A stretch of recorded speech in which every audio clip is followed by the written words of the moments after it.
नमस्ते, वेलकम, राधे राधे। आप सभी का स्वागत है मेरे चैनल पर। आज मैं फिर से आ गई हूँ अपनी एक और वीडियो लेकर, छोटी-मोटी चिट-चैट और कुछ इन्फॉर्मेशन, इसके अलावा और कुछ भी नहीं। क्योंकि आजकल बहुत बिज़ी शेड्यूल है, बहुत ज़्यादा काम होता है और इस पे सब के बीच में माइंड बिल्कुल ब्लैंक हो चुका है मेरा। तो स्वागत है आप सबका मेरे चैनल पर और मैं आप सबका वेलकम कर रही हूँ आज के मेरे इस छोटे से डेली रूटीन वाले व्लॉग में। होपफुली आप सब अच्छे होंगे, मैं भी बढ़िया हूँ। मेरी इस बात से कौन-कौन रिलेट कर सकता है कि एक तो विंटर्स में वैसे भी दिन छोटे होते हैं और अगर हमने घर पे कोई काम शुरू करवा रखा है, फिर तो दिन का जनाब पता ही नहीं चलता। मेरे घर पे कंस्ट्रक्शन चल रही है, मेरा फर्स्ट फ्लोर ऑलमोस्ट रेडी हो रहा है और सेकंड फ्लोर भी ऑलमोस्ट रेडी हो रहा है। मतलब कि दोनों फ्लोर्स का काम ऑलमोस्ट बराबर ही चल रहा है। तो इसी कारण सारा दिन घर पे कभी लेबर वालों की चाहिए, कभी सामान आ रहा है, कभी सामान जा रहा है, तो मुझे किसी चीज़ के लिए प्रॉपर्ली टाइम नहीं मिलता। मेरे किचन का मेस देखा आपने कि मेरा किचन कितना ज़्यादा मेसी हो रखा था। तो एक दिन सोचा कि आज चाहे जो मर्ज़ी हो जाए, आज किचन को तो रीसेट करूँगी ही करूँगी। क्योंकि बिखरे हुए काम करना बहुत मुश्किल होता है, क्योंकि मेरे पास तो वैसे भी एक ही स्लैब है काम करने के लिए और उस पर भी इतना सामान बिखर गया था कुछ दिनों में कि दिमाग ख़राब हो जाता था। तो सोचा कि चलो आज पहले किचन को ही थोड़ा ऑर्गेनाइज़ करते हैं, क्योंकि जब तक अपने आस-पास सब कुछ ऑर्गेनाइज़ ना हो, नीट एंड क्लीन ना हो, वेल मेंटेन ना हो, तब तक माइंड नहीं काम कर सकता। मेरा तो बिल्कुल भी नहीं काम करता, क्रिएटिविटी ज़ीरो हो जाती है। इसीलिए आजकल मेरा जो चैनल पर काम है बहुत ज़्यादा रुक गया है। एक्चुअली पहले हमारे घर की जो हमने सोचा था कि हमारा सिर्फ़ ग्राउंड फ्लोर बना हुआ था। हमने स्टार्टिंग की थी ओनली फर्स्ट फ्लोर की। हमने फर्स्ट फ्लोर पर 2 room set, drawing room, washroom और एक छोटा-सा किचन पूरा सेट बनाने का सोचा था और हमारा यही काम हुआ था। जैसे ही हमारे फर्स्ट फ्लोर का जो लेंटर था मीन्स की छत डली, तो हमारा सडन प्लान हो गया कि सेकंड फ्लोर के ऊपर हमें सिर्फ़ एक वॉशरूम बनाना था एक्स्ट्रा और हमने सेकंड फ्लोर पर ए 1 रूम सेट का ही काम शुरू करवा दिया। तो इसी सब में जब सब होच-पोच हो गया, मेरा अब तक फर्स्ट फ्लोर बनकर पूरा रेडी हो जाता, लेकिन हमने सेकंड फ्लोर का काम भी छेड़ दिया। सेकंड फ्लोर का काम छेड़ा तो हमारा थर्ड फ्लोर का टेरेस का काम भी काफ़ी बढ़ गया। तो जैसे-जैसे काम बढ़ता जा रहा है, बट टच वुड ठीक है, हमारी अपनी ही छत बन रही है, हमारा अपना ही घर बन रहा है, तो कोई शिकायत नहीं है। लेकिन हाँ, इस सब में काफ़ी कुछ मिसमैनेज हो गया, थोड़ा फाइनेंशियली भी हो गया और जो हमारी शेड्यूल था, जो हमने सोचा हुआ था काफ़ी चीज़ों का, वो सब भी काफ़ी होच-पोच हो गया। बट कोई बात नहीं, घर भी ज़िंदगी में हम मिडिल क्लास वालों का तो एक ही बार बनता है, चाहे लोग जो मर्ज़ी कहें। हम अपने सपनों का घर तो एक ही बार बनाते हैं। तो ठीक है, फिर से आते हैं टॉपिक पर वापस। आप लोगों को मैंने अपनी करंट सिचुएशन तो एक्सप्लेन कर दी है।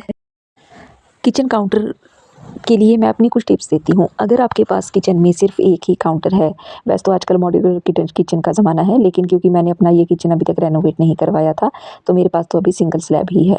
तो आप लोगों के लिए सबसे बेस्ट चीज़ें जो रहती हैं, जो हमारी किचन को ऑर्गेनाइज़ रखती हैं, वो होते हैं इस तरह की टोकरियाँ, इस तरह की पर्पज़ ऑर्गेनाइज़िंग बास्केट्स, जो मल्टीपर्पज़ होती हैं। इनमें हम कुछ भी रख सकते हैं। पहले मैं इनमें क्रॉकरी रखती थी कि मेरे काँच के जो बर्तन होते थे, वो सारे रखती थी, कप्स हो गए, ग्लासेस हो गए, बाउल्स वगैरह हो गए। लेकिन फिर मैंने उनको दूसरे वाली में लगा दिया और ये मेरे पास एक्स्ट्रा थी। तो उस दिन मैंने सोचा कि चलो इसी को किचन में as a corner rack use करती हूँ और अब आप देखिए मेरी किचन कितनी अच्छी लग रही है, ऑर्गेनाइज़ हो गया, साफ-सुथरा हो गया। अब कहीं जाकर माइंड सही से काम करेगा किचन में।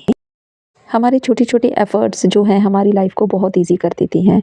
तो किचन में ऐसे छोटे-छोटे चेंजेस करने से एक क्रिएटिविटी भी हमारी बनी रहती है और थोड़ा-सा जो मिसमैनेजमेंट होता है वो भी मैनेज हो जाता है। ये मैं बसंत पंचमी से एक दिन पहले टेरेस पर चढ़ी थी काम देखने के लिए, तो मैंने उस दिन रिकॉर्ड किया था और ये हमारे पटियाला का प्यारा-सा व्यू है। हमारा घर हमारी गली में अब सबसे ज़्यादा हाइट पर चला गया है और भी सबके घर हैं 3-3 मंजिल के, लेकिन पता नहीं शायद हमारी लेवलिंग थोड़ी-सी ज़्यादा ऊँची है, तो हमारा घर सबसे ज़्यादा ऊँचा हो गया है। और ये स्टेयर से नीचे उतरते हुए मैंने थोड़ा-सा रिकॉर्ड किया था हमारे सेकंड फ्लोर का सॉरी, ये सेकंड फ्लोर का पोर्शन है। छोटा-सा आँगन हमने पीछे रखवाया है, सामने वॉशिंग एरिया भी बनवाया है हमने और ऊपर से एक जाल रखवाया ताकि नीचे वाले फ्लोर में हवा और रोशनी पूरी अच्छी तरह से क्रॉस हो जाए। एक वॉशरूम, एक बेडरूम और एक गैलरी बनवाई है, जहाँ से सारा दिन अच्छी धूप और हवा आएगी। पर सच्ची बता रही हूँ दोस्तों, अपना घर बनवाने में बहुत सुकून मिल रहा है, क्योंकि हर एक चीज़ हमारी अपनी मर्ज़ी के अकॉर्डिंग बन रही है। एक खिड़की तक, एक नल तक हमारी मर्ज़ी से लगता है। तो मैं तो चाहूँगी कि सबका सपना पूरा हो और सबका अपना घर बने। आप लोगों को फर्स्ट फ्लोर का मैं कभी किसी और दिन व्यू दिखाऊँगी, क्योंकि उस दिन काम चल रहा था वहाँ पर, तो मैंने कुछ भी रिकॉर्ड नहीं किया। और फिर नीचे आकर मैं किचन में लग गई तैयारी करने। आप लोग गेस कर सकते हो मैंने क्या बनाया था उस दिन? काफ़ी दिनों से क्रेविंग हो रही थी मंचूरियन खाने की, लेकिन मेरा पता नहीं क्या हिसाब है भैया कि क्रेविंग मुझे जिस चीज़ की होती है ना, जब तक मैं उसे घर पे खुद बना के ना खाऊँ मेरी सैटिस्फैक्शन नहीं होती। मुझे बाहर से चाहे जितनी बार मर्ज़ी मंगवा के खिला दो, मैं नहीं सैटिस्फाई होती, मुझे नहीं वो मज़ा आता।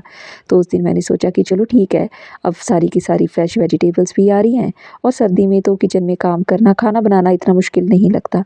तो उस दिन मैंने बनाई थी मंचूरियन और सारा का सारा प्रोसेस वही है। वेजिटेबल अपनी चॉइस की लीजिए, उनको ग्रेट फाइनली चॉप कीजिए, ग्रेट कीजिए, आपकी चॉइस है।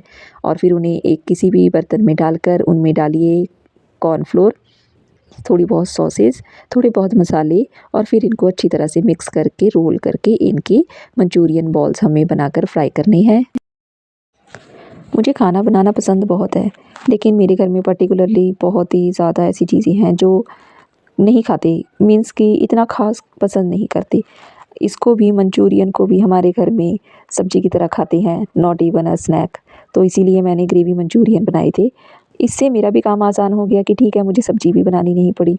और मेरे साथ फ़नी इंसिडेंस पता है क्या हुआ?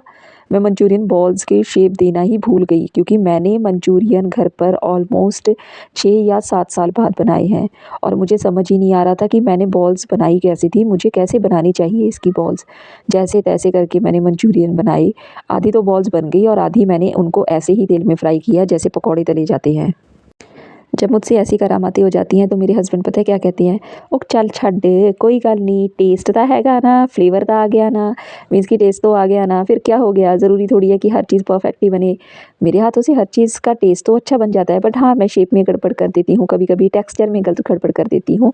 और मंचूरियन तो मैंने पहले ही आप लोगों को बताया है कि 7-8 साल बाद मैंने बनाए थे। और बनाते टाइम मुझे फ़ील हुआ कि यार इसमें तो बहुत टाइम लग जाएगा, क्योंकि इसकी ग्रेवी भी रेडी करनी है।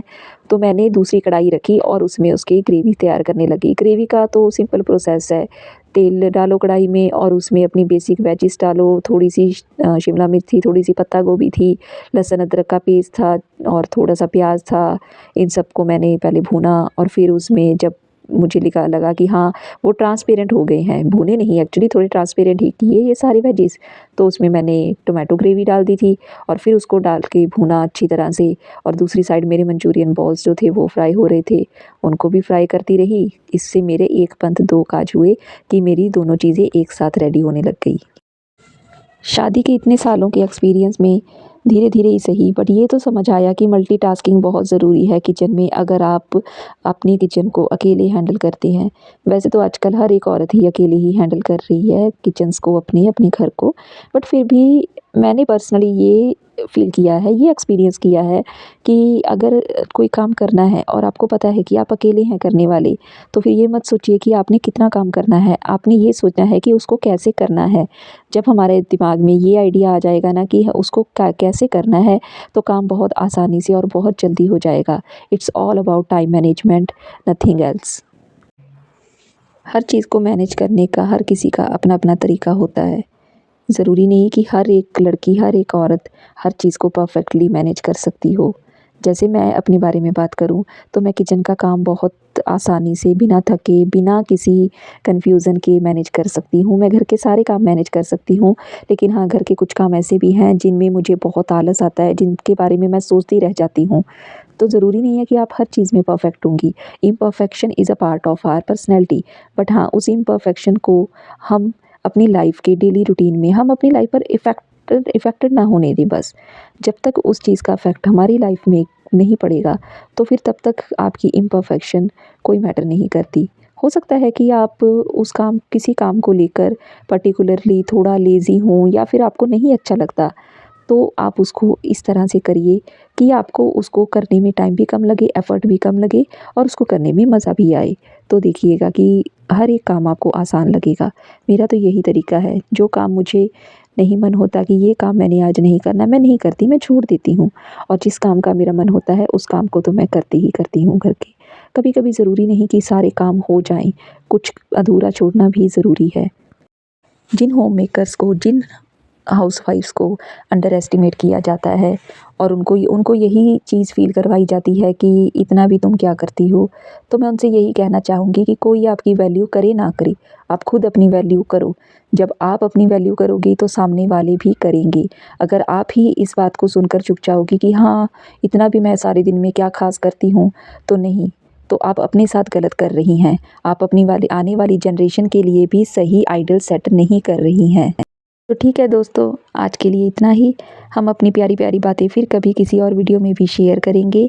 आप सबका यहाँ तक के लिए thank you. Keep supporting me and my channel.